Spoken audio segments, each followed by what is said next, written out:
Naam, karibu mpenzi mtazamaji wa PMTV.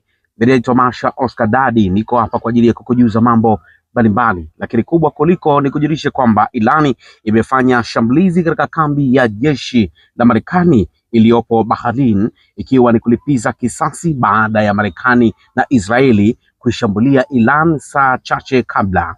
Taarifa za awali zinaonyesha kuwa makombora na droni zilienda makao ya jeshi ya wanamaji na Marekani US na milipuko pamoja na moshi mkubwa ulioonekana karibu na eneo la Jubail. Video iliyosambaa mitandaoni na kuthibitishwa kijiografia imeonyesha kombora au droni ikipiga karibu na kituo cha kijeshi cha Marekani nchini huko, tukio lililoashiria kuongezeka kwa mvutano mkubwa Mashariki ya Kati. Shambulizi hilo limetajwa kuwa jibu la moja kwa moja baada ya mashambulizi ya pamoja ya Marekani na Israeli dhidi ya malengo ya kijeshi na nyuklia nchini Iran, jambo lililopelekea Iran kuanza kulenga kambi za Marekani katika nchi kadhaa za Ghuba.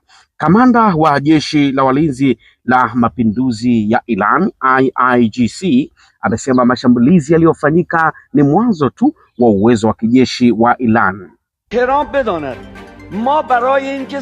Donald Trump tuliisubiri sana siku kama ya leo. Unapaswa kufahamu ulichokiona leo ni shehena ya makombora yetu ya kizamani sana, lakini muda si mrefu tutakuonesha makombora yetu mapya ambayo hujawahi kuyaona.